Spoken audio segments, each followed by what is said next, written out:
sinong dapat managot. Meron dapat naman managot. Dahil sa dinadaanan na hirap, na dinadanas ng... Niloloko mo kami. Meron talagang dapat managot. Ang tanong, sino yung mananagot? Puta, dinadaan mo na naman sa dinadaan ng hirap ng mga Pilipino. Ang tanong, sino yung problema at sino ang dapat managot? Kilala mo na ba? Kasi kung kilala mo na kung sino yun, putang ina, kasuhan na natin. Pero kung kilala mo na, tapos malaki pala utang na loob mo or baka naman mamaya naghahati-hati pa kayo sa kinikita dyan, putya, yan, ba't ka pa nagpipresko? Ba't ka pa nagsusona? The issue of corruption in flood control projects and to hold people accountable. Ganda nung tanong ano ba yung ginamit mong paraan para ano natin to mga, tumabasyo natin to? Ano sagot? It started in last December. Nung umiikot ako dahil nga sunod-sunod yung... Last December lang? So 2024, nanalo ka 2022. Naglagay ka ng mga tao 2022 din. 2023, isang buong taon, another full year, binabaha na tayo niyan, 2023, 2024, December lang last year. Doon ka lang nagsimulang mag-imbestiga. Anak ng tinapay. Tangina, kahapon lang ba bumaha? Noong December lang ba bumaha? Pucha, yung 2023 hindi bumaha. Anak ng tinapay ka talaga, Bongbong. Wala kang kupas. Bagyo. At nakikita natin kung talagang napakabigat ng ulan. Nung nangyari na naman itong bagyo ngayon, pagpunta ko, nakita ko hindi nagagawa. Akala ko ba meron tayong linagay dito? Hindi pa naumpisa, whatever. Yun, the usual excuses. Sabi ko, kanukuhan na ito. Maliwanag na hindi ginagawa ang trabaho. Tapos pupunta ka sa evacuation center. Makikita mo yung mga tao, dikit-dikit, nagsisiksikan dun sa loob. Lalo na yung mga bata, natutulog sa simento, sa gym. Mainit, mabilis magkasakit, magkahawaan. Hindi natin ginagawa dapat ito sa kababayan natin. Tangina, nakita mo na, hindi mo pa sinulusyonan. Mano man lang, naawa ka sa kanila, nakita mo ganun yung sitwasyon nila, huwag kayong mag-alala, putangin na yan. Pakukulong ko mga hayop niya. May pinakulong ka na ba? Meron ka ng inutusan mo na ba si Boying? O inutusan mo na ba COA? O inutusan mo na ba ang mga Congress na imbestigahan yung mga sarili nila? Ang hanggat wala kang ginagawa, hanggat walang investigasyon at hanggat walang taong may pangalan na lumalabas yung pangalan dito, walang mangyayari dyan sa mga kaek-ikan kaartihan mo.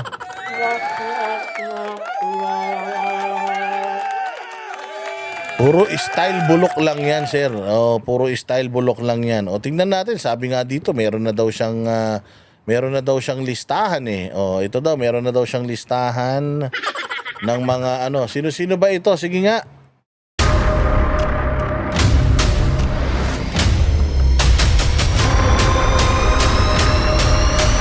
Bago tayo mag-umpisa, baka pwede nyong i-like ang video na to. Malaking bagay ang like sa aming mga content creators. Maraming salamat po.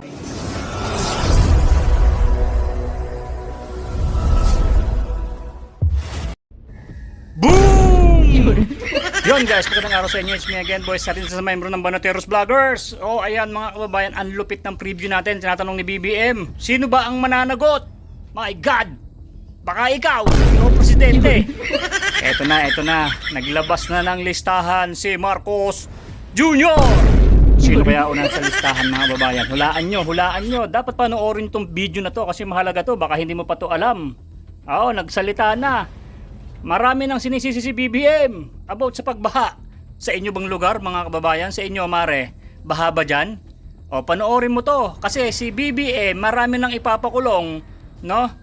Tingnan natin kung ipapakulong ba talaga niya o sinisisi niya lang o kilala niya na ba. Kasi eto na, may listahan na mga kababayan. So maganda to. So bago mo ituloy yung video na yan, ipapalabas natin yung full video kay Boss Dada. Isang like naman dyan sa aming mga video. Kung hindi ka pa nakasubscribe kay Boss Dada, isa sa Banateros Brothers, subscribe nyo na. Kukuha tayo dito ng mga clips. Okay, dito sa video nito mga kababayan, eto sinupalpal ni Boss Dada. My God, si BBM pinagmumura ni Boss Dada. Anak ng teteng, pag ito talaga sumupalpal, itong si Boss Dada, yung sinlaki ko, aba, sapul kung sapul.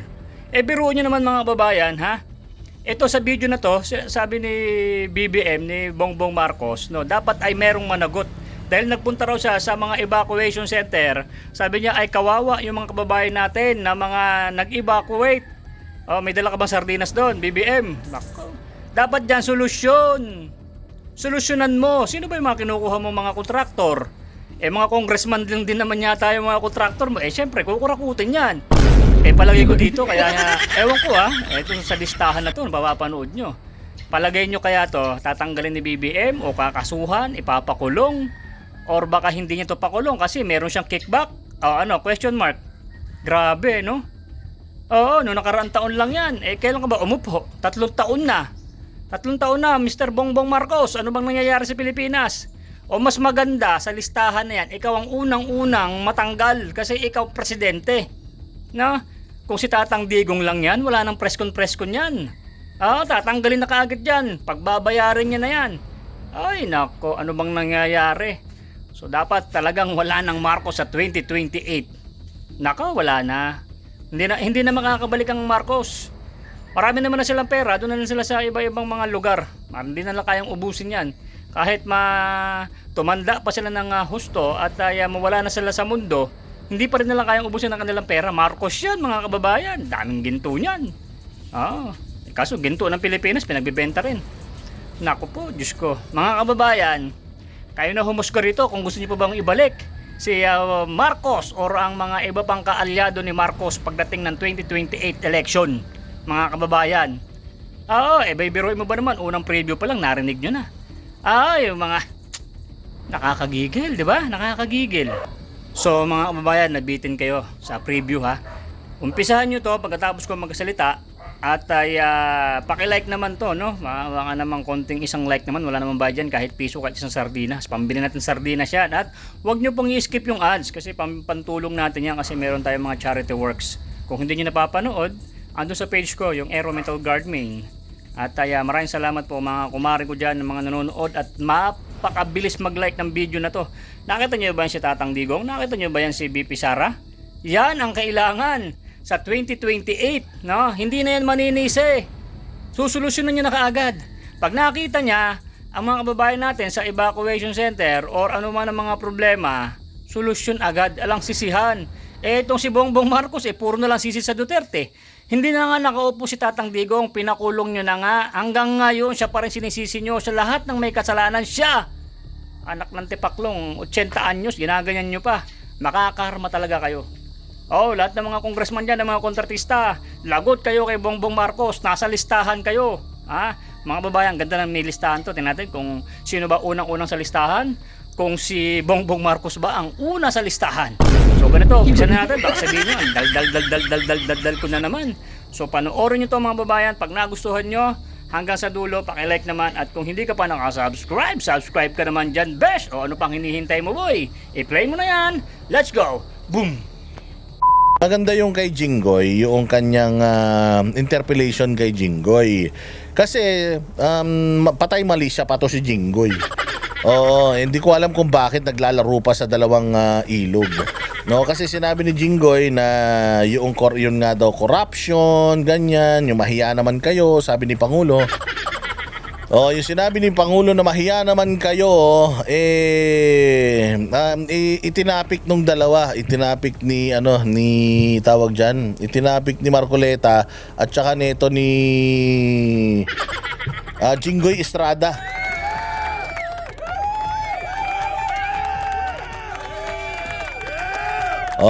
At nung itinapik nila, sinabi nito ni Jinggoy Estrada na tinanong siya, sino sa tingin mo? Tinanong siya ni Marcoleta kasi nag-privilege speech ka na rin lang naman, kumpletuhin mo na. Nag-privilege speech ka, ang iyong in-address ay si Pangulong Bongbong Marcos. So sinabi ni Pangulong Bongbong Marcos sa kanyang talumpati na kayo ay yung mga magnanakaw dyan. Mahiya naman kayo sa mga balat ninyo. Oo nga, sinabi nga niya yun. Ang kulit mo, sinabi nga niya yun sa harap ng mga congressman. Sinabi niya na mahiya naman kayo. Tapos yung mga buwakan ng inang congressman, imbis na mahiya, nagsitayuan, tas nagsipalakpakan ng mga hayop. Oo. Gulat na gulat din ako eh. Miski ako napaha, putang ina niyan. So ibig nyo sabihin, yung sinabi ni Bongbong Marcos, mahiya naman kayo, hindi nyo inisip na kayo yun? Sa sobrang kakapal ng mga mukha nyo, nung sinabi ni Bongbong Marcos yun, hindi nyo naisip na siya yun, na kayo yun. Pero sa bagay, sabi nga niya, siya nga, nagpapatay mali siya eh. Tangin na siya nga, kasapakat din dito sa pagnanakaw natin eh. Nakakapagsalita pa siya ng ganyan eh. Makapal nga ang mukha niya eh, di kapalan din natin ang mukha natin.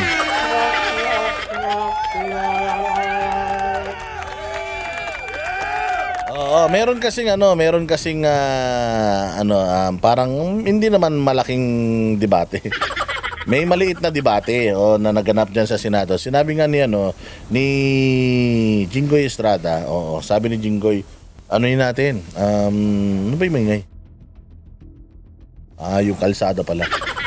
Sabi ni Jinggoy, nagsalita ang Pangulo tungkol sa mahiya naman kayo, bla bla bla bla bla bla. So tinanong ni Marcoleta, sino ba sa tingin mo yung mga sinasabihan niya na mahiya kayo? Sabi ni Jinggoy, yung mga flood control project, bla bla bla, mga DPWH contractor. Ganun ba? So sa tingin mo para sa contractor 'yon. So ikaw, sa tingin mo nakatayo siya doon, kausap niya yung mga congressman, sino sinasabihan niya? Yung mga congressman o yung mga contractor na sinasabi mo? Alam mo, sabi niya ni Jinggoy, ikaw ang galing ng Congress, ikaw ang nakakaalam kung sino. Hindi yun. Ang sinasabi ni Marcoleta, diretsuhin mo, sino sa tingin mo yung sinasabihan niya? So kung ang tingin mo, ang sinasabihan niya ay itong mga contractor, so sinasabi mo ba na hindi niya sinasabihan ng mga congressman? So masyadong playing safe eh. Sobrang playing safe na ito ni Jinggoy. Anong sabi niya ni Marcoleta sa kanya? Ako, taga-Congress ako. Alam mo, sabi niya, nga, ikaw ang taga-Congress, di ikaw nakakaalam. Imposible, alam ko, di mo alam. Di wala kang alam, Jinggoy, ibig sabihin. Di ba? Bilang isang senador, dapat alam mo kung anong mga nangyayari sa kapaligiran mo, tama? Di ba? Dapat alam mo kung sino yung mga pinatutungkulan. So eto, sabi ni Marcoleta, palagay ko nakatayo siya doon kaharap yung mga makakapal na mukha ng mga congressman na nung sinabihan niya mahiya naman kayo, mga kupal kayo, nagsipagtayuan at nagsipaglakpakan pa. Feeling ko, sabi ni Marcoleta, actually hindi ko feeling. Mga congressman yan, bakit? Yung mga congressman na yan, sila din yung mga contractor, may mga construction business yung mga kupal na yan, hindi naman lahat. Pero karamihan sa mga yan, may mga sarili-sarili na mga construction firms. At alam naman natin na kapag may construction firm ka, di syempre ang congressman, isa sa mga proyekto niya, yung infrastructure sa kanilang mga distrito. Syempre dahil may construction firm, alam mo, ibigay niya sa ibang construction firm yan. Di syempre ibibigay niya sa construction firm na pag-aari niya. So dadalhin nila yan sa DPWH, and then yung DPWH tatingnan kanino bang distrito to, itong proyekto na to. Yung distrito na to kay Congressman Kupal. Sige, dahil kay Congressman Kupal yan, i-award natin yung subcontractor, yung kontrata doon sa kumpanya niya para hindi siya magalit. So doble-doble kita ng mga buwaka ng shit. Imaginin mo, meron na silang sabi nga ni Magalong 20%. Ay 40% pa nga daw eh. So meron na silang 40%, tas meron mapupunta pa sa pamilya nila. Yung construction, syempre pag yung pamilya nila yung construction, syempre yung audit niyan, yung pag-check ng project na yan, kahit substandard yan, ipapasa nila yan. Bakit? Kasi kay congressman yan.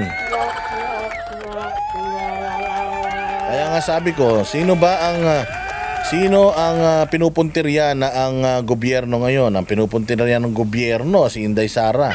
Samantalang makita naman natin daan-daang milyon din ang ginagastos ng mga congressman sa kanilang mga proyekto. Pero kung titingnan mo yung mga proyekto, putang ina niyan, ilang taon na silang congressman, yung proyekto ang tagal nang napondohan, hanggang ngayon hindi pa tapos. Kasi nga mga kawatan. So eto, pakinggan natin mga boss yung ni BBM, yung kanyang napakagandang vlog. Nag-vlog na naman tong loko-loko na to eh. Ito bago talaga umalis papunta sa ibang bansa, ang hilig mag-vlog nito eh. So ayan na nga, sinabi niya nga dito na yung corruption daw sa flood control projects, walang hiya ka. Corruption sa flood control projects ang ngayon mo lang naisip yan. Tagal-tagal mo na presidente. Unang araw mo pa lang, putang ina, binaha na tayo. Di ba, natatandaan mo, unang taon mo sa serbisyo, nagpunta ka ng Amerika, nagpunta ka ng Singapore, nanood ka ng karera, habang nalulunod yung mga tao dyan sa Bulacan, buwisit ka. Buti pa yung ate mong si Mangga, nagpunta dun sa mga nasalanta, ikaw kupal ka, hindi ka man lang dumalaw, hayop kang buwisit ka. O ito, pakinggan natin itong kanyang bulag na naman na ito at ating reaksyonan. And you said, mahiya naman kayo. Palakpakan ho sila, standing ovation. Oo nga. Pero sino ho nga ho bang pinatutungkalan ninyo dito, Mr. President? They know who they are. They know who they are. Meron naman Gago ka pala eh.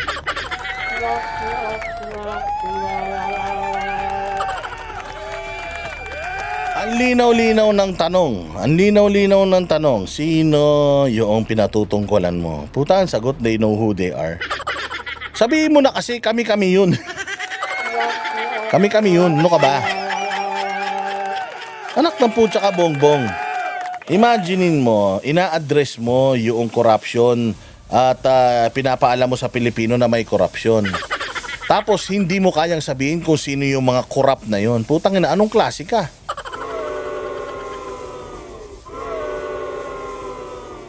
Hindi na. Anong klase kang visit ka? Hindi ba? Na tinanong ka kung sino yung tinanong ka kung sino yung mga hudas na yan, hindi mo man lang masabi. Bakit? Basta sabihin mo they know who they are. Pwede ba naman yun? Paano kung sabihin kung sobrang kapal ng mukha niya, ay hindi naman pala ako, hindi ako pinangalanan eh. Bakit ako hihinto? Ba't hindi mo kayang pangalanan? Paano hihinto yung mga magnanakaw na yan kung di mo papangalanan yung mga hayop na yan? Hindi ba pangalanan mo, sabihin mo si congressman ganyan, si mayor ganito, si congressman ganito. Kasi tinan mo si Toby Chanco, ang lakas nga ng loob pangalanan eh. Na si Romualdez, napakalaki ng ginagawang kabulastugan eh sa ating mga mamamayang Pilipino eh. Hindi ba? So dapat ikaw din bilang isang presidente, ganun ka rin. Sabihin mo kung sino. Walang hiya ka kung puros kayo pautot eh. Pati ba naman sa pagsasabi na lang kung sino yung mga magnanakaw, hindi mo kayang gawin, napakahina mo naman. dyan talaga yung mga notorious. Matagal nang ganito ang ginagawa. I'm sorry, but they will have to account for their actions and they will have to account for the Gago. Paano sila mag-a-account sa kanilang actions? Paano sila magtitino sa kanilang ginagawa kung putang ina hindi mo kayang pangalanan? Pwede ba naman yun? Oy, kayong mga sindikato, kayong mga adik, kilala nyo na kung sino kayo, huminto na kayo ha. Huminto na kayo, ako na nagsasabi. Anong gagawin ko? Basta mapapahamak kayo. Ganun lang ba yun? Hindi pwedeng puro lip service. Kaya kayo walang nahuhuling drug lord eh. Kaya kayo walang nahuhuling gambling lord. Kaya wala kayo nahuhuling mga hoarders at saka mga smugglers eh. Kasi hanggang salita lang kayo. Ni wala kayong kapangil-pangil. Para pangalanan man lang yung mga yan. Para at least kahit papano. Kasi tingnan mo, immune ka eh.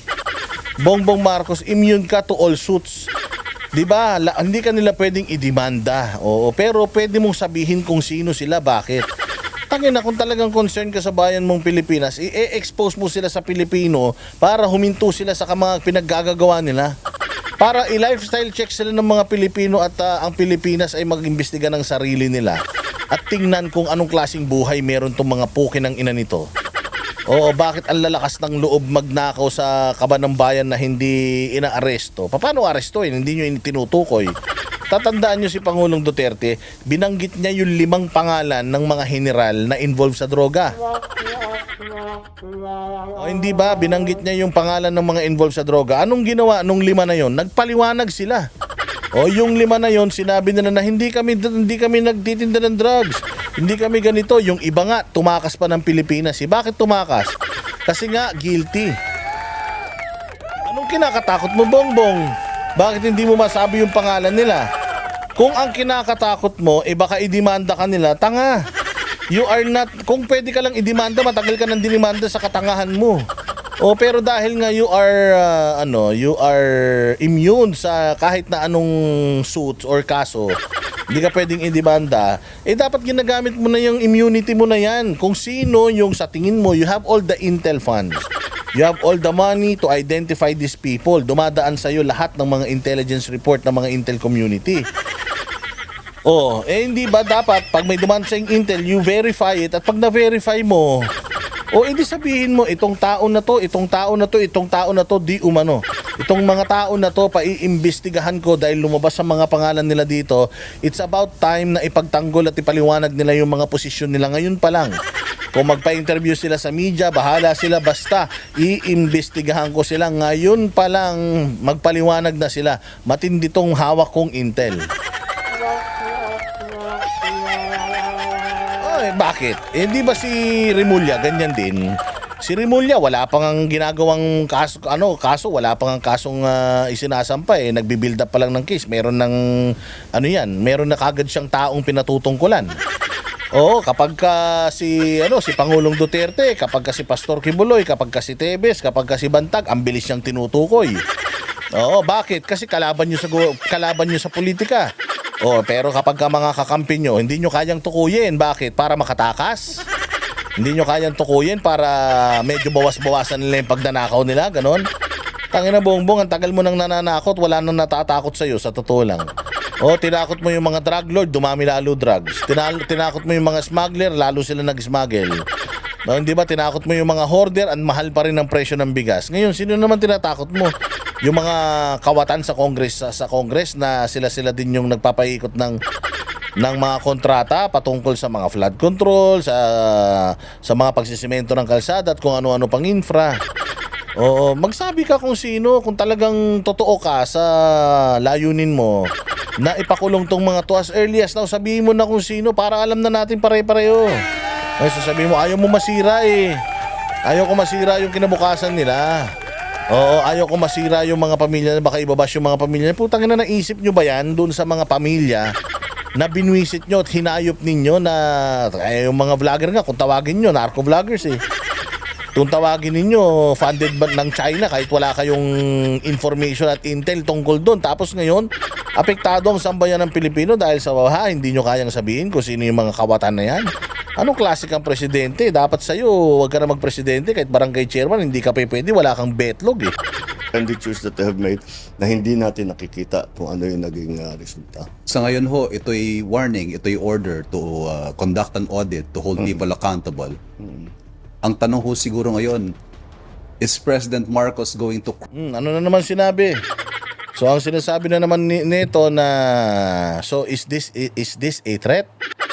O, pananakot ba ito sa mga kriminal? Putang ina, hindi nyo kailangan takutin yung kriminal, kailangan ipakulong nyo yung kriminal. O, hindi ba? Di ba Jiggy Manikad? Si Jiggy Manikad ba to? Oo, sino ba to? Si Jiggy Manikad. Basta sino man to. No, di ba dapat ang kriminal hindi tinatakot? Ang kriminal dapat kinukulong. Ang kriminal dapat hinahanapan ng ebidensya. Tapos yung kriminal hinahanapan ng ginagawa ng mga kaso. Kriminal nga eh. Siyempre gagawa mo ng kaso yan. Dapat na kinukulong yan. Kung kriminal yung mga hayop na yan, tama. Bakit kailangan mong takutin? Uy, tumigil ka na. O, so kung may nakita kang pumatay, sabihin mo, oy, last mo na yan ha. Oh, last mo na yan. Oh, wag ka nang papatay ulit. Kundi pakukulong kita. Hindi. Dapat lahat ng krimen mayroong karampatang parusa yan. So yung mga magnanakaw as early as now, kung talagang sigurado kayo, naggawa kayo ng due diligence, nag-audit talaga kayo, dapat kilala nyo kung sino yung mga yan at sabihin nyo na kung sino-sino yung mga yan para magkaliwanagan. Kasi baka mamaya yan yung sinasabi mo, kaibigan mo pala sa Congress. Kunyari lang, may listahan ka, di mo na mapapakita sa tao, no silbi niyan. Kung kinanginan yan yung listahan nyo, walang silbi yan hanggat di kayo nagpapakita ng resulta sa taong bayan, mga tanga. really crack the whip on those responsible. The key thing here is to fix the problem. I always say this, but I'm sure you've heard me say it before. Fix the problem, not the blame. You can Fix the problem. Ano nga puta? Labo, fix the problem, not the blame. Hindi mo naman i-blame eh. Kakasuhan mo, ipakukulong mo kung talagang magnanakaw. So paano mo i-fix yung problem kung hindi niyo ipakukulong yung mga ano na to? Kung hindi niyo ipakukulong tong mga kupal na ito. Hindi ba, if you are calling for accountability kay Inday Sara, why not we hold these people, itong mga nasa flood control issues, we hold them accountable. And you can never fix the issue if yung mga magnanakaw sa gobyerno hindi nyo binibigyan ng leksyon.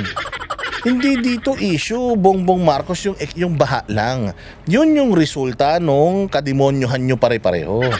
Yung baha, yan ang resulta. Pero para matigil itong pagbabaha, alam nyo, kasi hindi lang naman tayong inuulan sa mundo, pero ang dami ring mga lugar na inuulan, mas mababa pa kaysa sa dagat.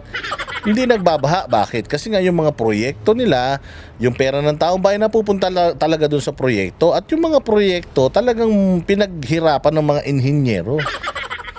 Anak ng putya, paano natin masosolve yung problema kung yung unang-unang problema hindi natin masolusyonan? Paano natin masosolusyonan yung baha kung yung cause ng pagbabaha hindi natin masolusyonan? Hindi problema actually yung mga baradong mga kanal eh. Hindi yan ang problema. Kasi yung baradong mga kanal, ginagawa talaga yan. Ang problema, yung pera na pangkalkal dun sa kanal, putang ina, ninanakaw nyo eh. Ninanakaw nyo muna yung pera bago nyo gawin yung paglilinis ng kanal. Anak ng tinapay naman. Hindi lang naman actually yung baha ang problema natin. Problema natin yung corruption that causes yung pagbabaha. Ang tagal-tagal na nating binaba. Sa totoo lang, binaha rin tayo nung panahon ni Pangulong Duterte. Pero hindi katulad nito na putang ina, kada na lang may ulan, may baha, kahit mahina, may baha.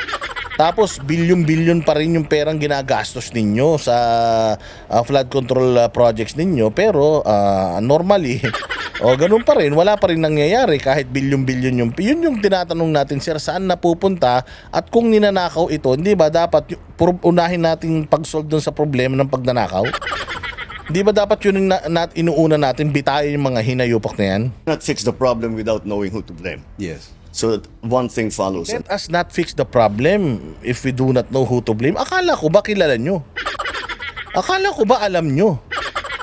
Hindi ba ikaw ang nagsabi may listahan ka na? Okay nang ina, niloloko mo ba yung tao? Anak ng tinapay naman to si BBM, para naman grade 1 ang putang ina. Ito naman tong si reporter. At siya pumapayag naman, sir. Sabi mo kanina kilala nyo sila. Bakit ngayon, sinasabi nyo na naman na ang hirap sisi kung hindi nyo kilala? Ang ibig sabihin, hindi nyo talaga alam at hindi nyo planong ilabas kung sino yung laman ng listahan nyo na yan. Kasi putang na mga kaibigan nyo yan, sigurado. Another. So for us to fix the problem, we have to know what happened and where did it go wrong at sinong dapat managot. Meron dapat naman managot dahil sa dinadaanan na hirap na dinadanas ng Niloloko mo kami. Meron talagang dapat managot. Ang tanong, sino yung mananagot? Puta, dinadaan ng hirap ng mga Pilipino. Ang tanong, sino yung problema at sino ang dapat managot? Kilala mo na ba? Kasi kung kilala mo na kung sino yun, putang ina, kasuhan na natin. Pero kung kilala mo na, tapos malaki pala utang na loob mo, or baka naman mamaya naghahati-hati pa kayo sa kinikita dyan, putya, yan, ba't ka pa nagpipresko? Ba't ka pa nagsusona? Tsaka ba't ka pa nagsasalita na mahiya kayo kung kayo rin pala yun? ating mga kababayan. They have to be told who is responsible and somebody has to answer for their suffering. Sino nga yung somebody? Haba-haba na ng vlog mo ni wala kang in-address eh. Okay, i-address natin yung baha. Magkakalkal tayo ng imbornal. Pero syempre, gagawin nyo lang kung ano yung nasa budget. Kung ang budget nyo 10 piso, yung trabaho nyo pang 10 piso lang. Do you expect na meron kang 1 bilyong project, na 1 bilyong pondo para sa project, tapos ine-expect kung 1 bilyon yung nilagay mo doon? Do you think magkakaroon tayo ng ganitong problema? Kasi kung 1 bilyon yung nilagay mo doon, tapos nagkaroon tayo ng problema, anong ginagawa natin? Di ba yung mga contractor, it's either dinidemanda natin, kinakasuhan natin, or tinatanggal na natin na magbid, tama? Walang hiya. Anong klaseng solusyon sa pagbabaha ang ibig mong sabihin kung hindi mo kayang sabihin ang pangalan kung sino-sino yung mga yan? Yabang-yabang mo eh. At kayong mga kawatan, iimbestigahan kayo, tandaan yan, may makukulong. Sino? Sino makukulong? Puta, yung mga may sindikato sa Congress no, nag-speech ka, palakpak ng palakpak sa'yo. Baliktad eh. Napakalaking baliktad mga bossing. Imaginein mo ha, noong si Pangulong Duterte tinakot niya yung mga general, nagsitakbuhan. Noong si Pangulong Duterte tinakot niya yung mga mayor, nagsitakbuhan. Noong si Bongbong tinakot niya Yung mga kawatan sa gobyerno, nag-standing ovation, pinalakpakan pa siya. Yun ang kaibahan nila. Paano ho kung kaalyado ninyo? Sorry na lang. Hindi na kita kaalyado kung ganyan ang ginagawa mo. Ayaw na kitang kaalyado. So, ibig sabihin, hindi niya pa alam. Hindi niya pa alam kung sino-sino itong mga kawatan. Or alam niya, pero nagmamaang-maangan siya. Kasi ang tanong, paano sir kung kaalyado mo? Kung kaalyado ko, tinanggal ko na. Wala pa siyang kaalyadong tinatanggal. Anong ibig sabihin nun? Anong ibig sabihin nun? Di nakikinabang siya. Kasi alam naman natin may magnanakaw dyan. At sino-sino ba yun nandiyan dyan? Kayo-kayo lang, magkakaibigan kayo. Kayo-kayo lang naman na nandiyan dyan. So with all this corruption na pinag-uusapan natin, wala naman kayong nakalagay dyan na hindi nyo kaalyado. Lahat kaalyado nyo eh. Hindi ba? So ngayon, may kaalyado na ba kayong sinibak dahil sa corruption? Walay. Ang sinibak nyo pa lang, si Arnel Ignacio. Pero Duterte pa yan. Aside from Arnel Ignacio, sino pa yung mga sinibak ninyo? Can you tell us, sir, what exactly did you see? And what information did you get to decide to confront the issue of corruption in flood control projects and to hold people accountable? Ganda nung tanong eh. Ano ba yung ginamit mong paraan para tumabasyo natin to? Ano sagot? It started in last December. Nung umiikot ako dahil nga sunod-sunod yung Last December lang. So 2024, nanalo ka 2022. Naglagay ka ng mga tao 2022 din. 2023, isang buong taon, another full year, binabaha na tayo niyan, 2023, 2024, December lang last year.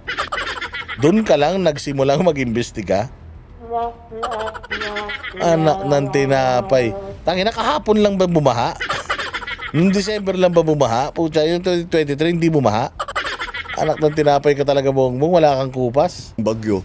At nakikita natin kung talagang napakabigat ng ulan. Nung nangyari na naman itong bagyo ngayon, pagpunta ko, nakita ko hindi nagagawa. Akala ko ba meron tayong linagay dito? Hindi pa naumpisa, whatever, yun, the usual excuses. Sabi ko, kalukuhan na ito. Maliwanag na hindi ginagawa ang trabaho. Tapos pupunta ka sa evacuation center. Makikita mo yung mga tao, dikit-dikit, nagsisiksikan dun sa loob. Lalo na yung mga bata, natutulog sa simento, sa gym. Mainit, mabilis magkasakit, magkahawaan. Di natin ginagawa dapat ito sa kababayan natin. Tangina, nakita mo na, hindi mo pa sinulusyonan. Mano man lang, naawa ka sa kanila, nakita mo ganun yung sitwasyon nila, huwag kayong mag-alala, putangin na yan. Pakukulong ko mga hayop niya. May pinakulong ka na ba? Meron ka ng inutusan mo na ba si Boying? O inutusan mo na ba COA? O inutusan mo na ba ang mga Congress na imbestigahan yung mga sarili nila? Hanggat wala kang ginagawa, hanggat walang investigasyon at hanggat walang taong may pangalan na lumalabas yung pangalan dito, walang mangyayari dyan sa mga kaek-ikan kaartihan mo.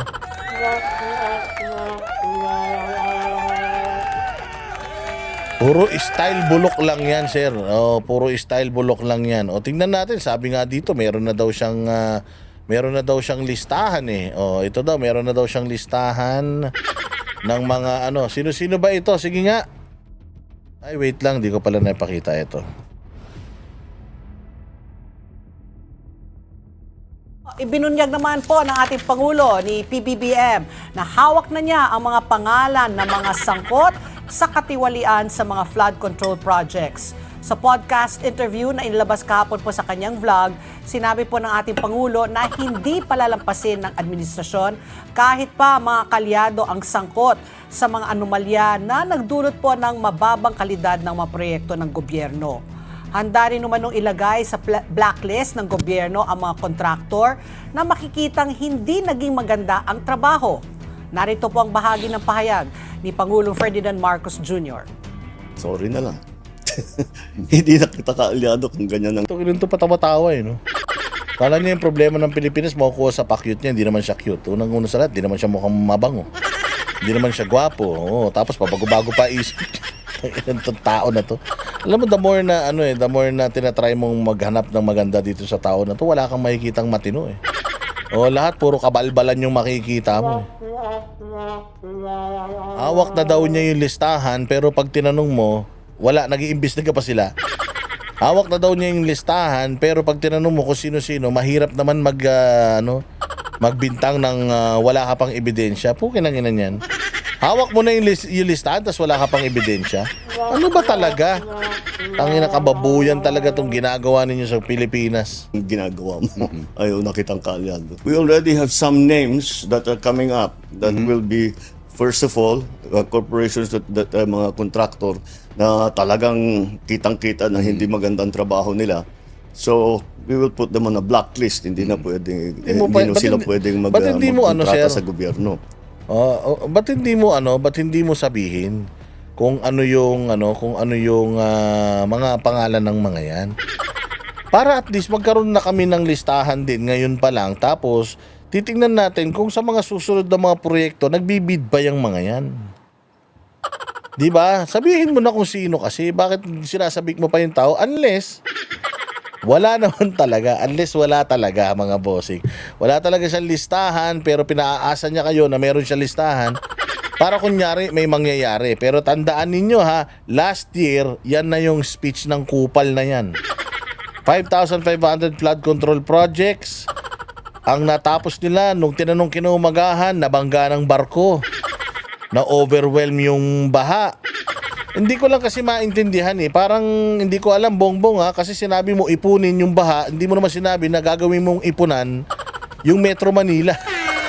Akala naman namin nung sinasabi mong iipunin yung baha, akala namin iipunin mo somewhere, iipunin mo sa bahay nyo, ganyan, iipunin mo sa swimming pool ninyo. Mukhang ginawa mong ipunan, putangin na, yung mga nababaha, yung barangay, yung Malabon, Caloocan, Quezon City, Metro Manila, hindi kami informed na gagawin mo palang catch basin ng buong bayang Pilipinas dahil dyan sa 5,500 flood control projects. Ito man mo 5,500 flood control projects, tapos ngayong taon na to, meron daw natapos na 10,000 plus flood control projects. So imagine, may mga natatapos na proyekto pero walang resulta. Utang ina niyan. Anak ng tinapay na yan. Si PBBM po yan. Ipinangako po ng Pangulo na maglulunsad ng investigasyon ang gobyerno sa mga irregularidad sa... Tangina, pinangako mo na naman yan. Pinangako mo rin sa hoarder yan. Pinangako mo sa smuggler. Tangina niyan, wala. Pinangako mo rin sa mga drug lord. Wala nangyari. O eto na pinapangako mo na naman. Last year, pangako mo rin yan. Hayop ka. mga proyekto ng flood control. Dapat din umanong malaman ng publiko ang mga taong responsable sa kanilang naranasang paghihirap dahil sa pagbaha. Pakinggan natin muli ang bahagi ng pahayag ni Pangulong Ferdinand Marcos Jr. So for us to fix the problem, we have to know what happened and where did it go wrong at sinong dapat managot.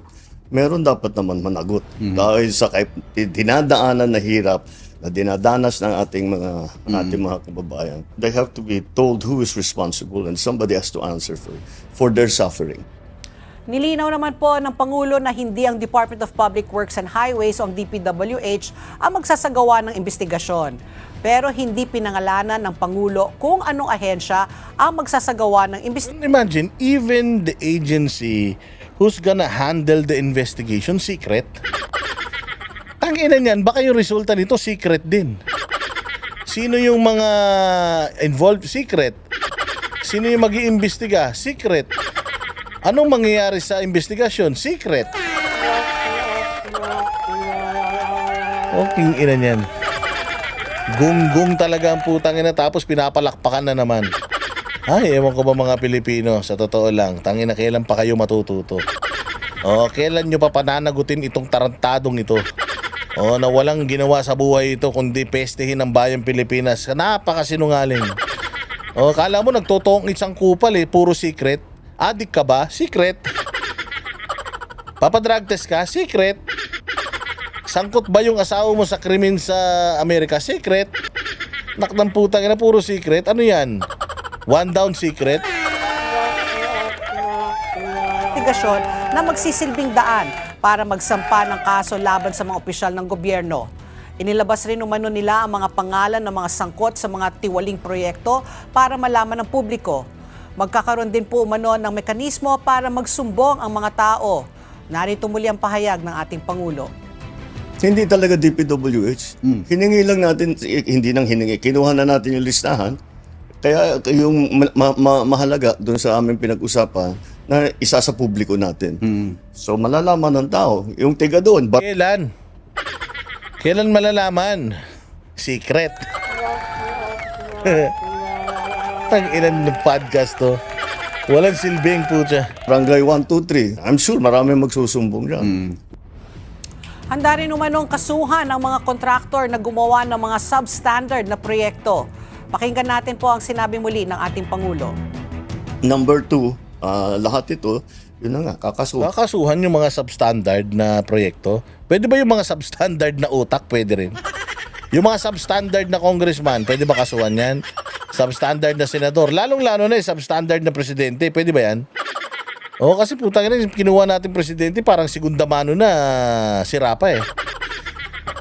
Natin, sabihin natin, saan napunta yung pondong ito? Saan napunta sa ganyan?